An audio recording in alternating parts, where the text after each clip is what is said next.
안녕하세요. 디스멘털입니다. 대한민국 서울에는 보이지 않는 두 개의 평행우주가 존재합니다. 첫 번째 우주는 한국인이 사는 세상입니다. 이곳은 규제라는 중력이 지배합니다. 연봉이 얼마인지, 기존 대출이 얼마인지, DSR 40%라는 계산기를 두드리며 1억 원 대출 앞에서 벌벌 떠는 세상이죠. 하지만 또 다른 우주가 있습니다. 외국인이 사는 세상입니다. 이곳에는 중력이 작용하지 않습니다. 한국 정부의 규제가 닿지 않는 해외 은행에서 돈을 빌려오고 자금 출처 조사조차 느슨한 무중력 상태. 그들은 이 자유로운 우주에서 현금 다발을 들고 서울의 아파트를 쇼핑합니다.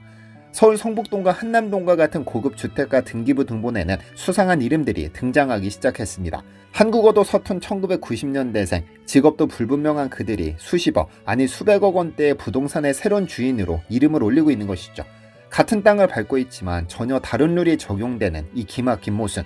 오늘은 한국인만 모르는 부동산 시장에 기울어진 운동장, 그 불편한 진실을 파헤쳐볼까 합니다. 드라마 응답하라 1988을 기억하시나요? 정봉인의 가족이 좁은 단칸방을 벗어나 번듯한 양옥집으로 이사가던 날, 아버지는 눈시울을 붉히고 어머니는 아이들처럼 웃었습니다.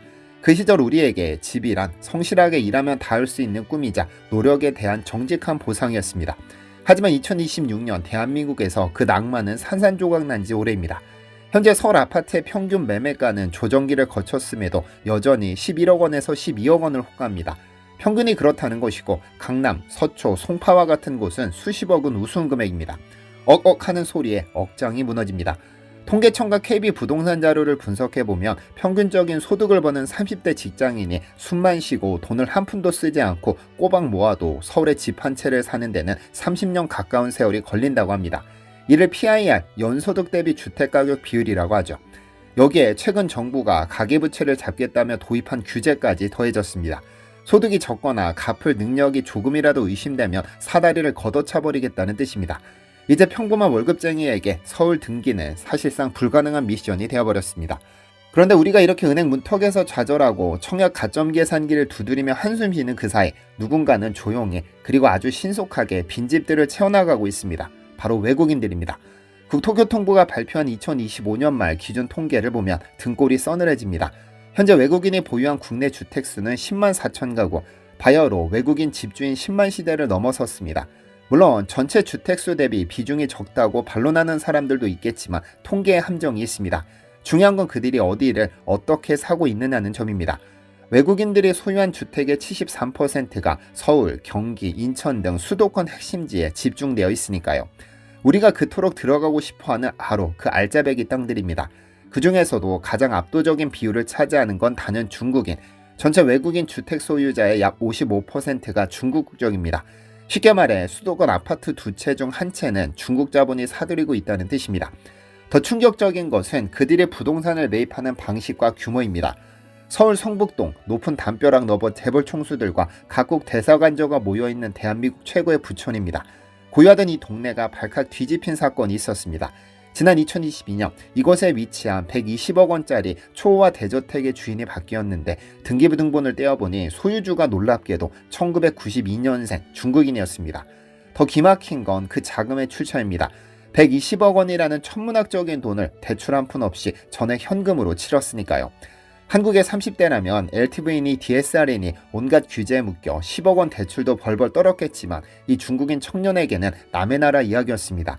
이뿐만이 아닙니다. 최근까지 서울 반포의 랜드마크라 불렸던 반포 자이아파트에서도 비슷한 일이 벌어졌습니다. 전용 면적 200제곱미터가 넘는 대형 평형이 무려 70억 원대에 거래되며 신고가를 경신했는데 매수자는 놀랍게도 우즈베키스탄 국적이었습니다. 한남동의 최고급 아파트 파르크 한남 역시 말레이시아인이 수백억 원을 현금으로 싸들고 와 계약했습니다. 단순히 아파트를 최고가에 구매했다는 것이 문제가 아니라 이렇게 높은 금액을 치르면서 부동산 시장 가격 자체가 높아지기 때문입니다. 외국인이 70억에 샀다면 그 가격은 고스란히 호가가 되고 시세가 됩니다. 그 피해와 박탈감은 고스란히 내 집 마련을 꿈꾸던 대한민국 서민들의 몫으로 돌아오는 것이죠. 우리는 지금 월세 보증금을 걱정하고 있는데 그들은 현금으로 강남 아파트를 쇼핑하고 있습니다. 도대체 외국인들은 무슨 돈으로 어떻게 한국의 규제를 비웃으며 땅을 사들이는 걸까요? 여기에는 우리가 미처 몰랐던, 아니 알고도 방치했던 기막힌 역차별의 비밀이 숨겨져 있습니다. 도대체 이 불공정한 게임은 어떻게 가능한 걸까요? 비밀은 바로 자금 조달의 출발점에 있습니다. 한국인은 우리가 집을 사려 할 때 가장 무서워하는 세 글자 DSR, 총 부채 권리금 상환 비율입니다. 내 소득에서 빚 갚는 돈이 일정 비율을 넘지 못하게 꽁꽁 묶어두는 제도죠.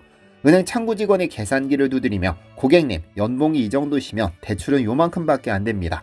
우리는 이 냉정한 계산 앞에서 발길을 돌려야 합니다. 하지만 외국인들은 다릅니다. 그들은 이 DSR 규제의 사각지대, 아니 사실상 프리패스 구역에 서 있습니다. 만약 중국인이 한국 내 은행이 아니라 본국인 중국은행이나 글로벌 은행에서 돈을 빌려온다면 어떻게 될까요?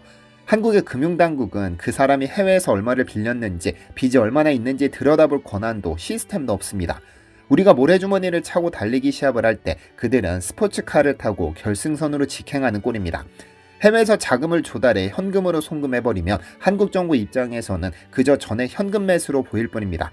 자금 출처 소명, 그마저도 내국인보다 훨씬 느슨합니다. 외국환 거래법상 신고만 하며 쓱 통과되는 경우가 다반사니까요. 그렇다면 다른 나라들은 어떨까요? 우리처럼 이렇게 대문을 활짝 열어두고 어서 오십시오 하고 있을까요? 지구를 한 바퀴 돌려 해외 사례를 살펴보면 우리의 순진함에 기가 찰 노릇입니다. 먼저 아시아의 금융 허브 싱가포르를 보겠습니다. 싱가포르 정부는 외국인이 자국 부동산을 투기판으로 만드는 것을 결코 용납하지 않습니다. 외국인이 싱가포르에서 집을 사려면 집값 외에 취득세를 내야 하는데 그 세율이 무려 60%입니다. 집값이 10억이면 세금만 6억을 내라는 소리입니다. 사실상 사지 말라는 경고장을 날린 셈이죠. 북미의 선진국 캐나다는 어떨까요? 중국계 자본이 밴쿠버 집값을 폭등시키자 캐나다 정부는 칼을 빼들었습니다. 앞으로 2년 동안 외국인은 주택 매입 금지, 아예 법으로 빗장을 걸어 잠가 버렸습니다. 자국민의 주거 안정이 무너지느니 차라리 해외 자본을 막겠다는 강력한 의지입니다. 가장 아이러니한 건 중국입니다. 현재 우리나라 부동산을 가장 많이 사들이는 큰손 중국. 정작 한국인이 중국 땅을 사려고 하면 어떤 일이 벌어질까요? 대답은 불가능입니다.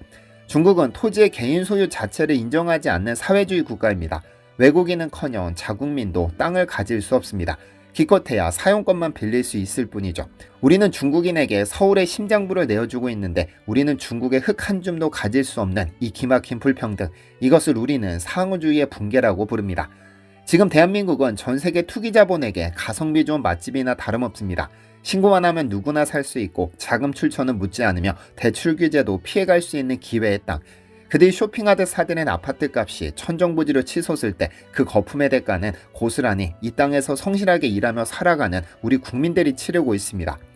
제가 말하고자 하는 건 맹목적인 국수주의나 배타적인 외국인 혐오가 아닙니다. 1998년 IMF 외환위기 당시 달러 한 푼이 아쉬워 빗장을 풀었던 그 낡은 제도가 2026년에 대한민국을 병들게 하고 있다는 사실을 직시하자는 겁니다. 부동산 시장의 공정성은 단지 경제 논리가 아니라 국가 시스템에 대한 신뢰 문제입니다. 왜 나는 안 되는데 저 사람은 됩니까? 이 질문에 국가가 대답하지 못한다면 그 사회의 질서는 무너진 것입니다. 해법은 복잡하지 않습니다. 기본으로 돌아가는 것입니다. 첫째, 투명성 강화입니다. 외국인이 국내 부동산을 취득할 때 자금의 출처가 어디인지, 그 돈이 불법 자금 세탁용은 아닌지 끝까지 추적할 수 있는 현미경 검증 시스템을 도입해야 합니다. 둘째, 상호주의 원칙의 적용입니다. 외교의 기본은 가는 게 있으면 오는 게 있다는 것입니다. 한국인의 부동산 취득을 막는 나라의 국민에게는 우리도 똑같이 빗장을 걸어 잠그는 것이 상식입니다. 그것이 주권국가의 당당한 태도입니다. 셋째, 그리고 가장 중요한 것은 규제의 형평성입니다. 내국인을 옥죄는 대출 규제가 필요하다면 외국인에게도 동일한 무게의 짐을 지워야 합니다. 한국 땅을 사고 싶다면 한국의 룰을 따르게 해야 합니다. 지금도 인천공항에는 투기 자본을 든 외국인들이 들어오고 있습니다. 우리는 글로벌 시대라는 미명 아래 너무 오랫동안 안방문을 열어두었습니다. 손님이 들어와 집주인 행세를 하고 정작 집주인은 월세방을 전전하는 이 주객전도의 상황을 언제까지 지켜만 봐야 할까요? 저는 묻고 싶습니다. 우리가 지켜야 할 것은 단순히 흙과 돌로 된 영토가 아닙니다. 내 국민이 내 나라에서 역차별받지 않고 땀 흘린 만큼 정당하게 내 집을 마련할 수 있다는 공정한 믿음, 그 가치를 지켜야 한다는 겁니다. 대한민국의 땅은 과연 누구를 위한 것입니까? 이상 팩트로 차별을 잇는 디시멘터리였습니다. 시청해주셔서 감사합니다. 디시멘터리에서는 여러분의 제보를 기다립니다. 제 채널에서 다뤘으면 하는 뉴스 또는 널리 알려졌으면 하는 영상은 디시멘터리 네이버.com으로 제보해주시면 소중히 제작하겠습니다.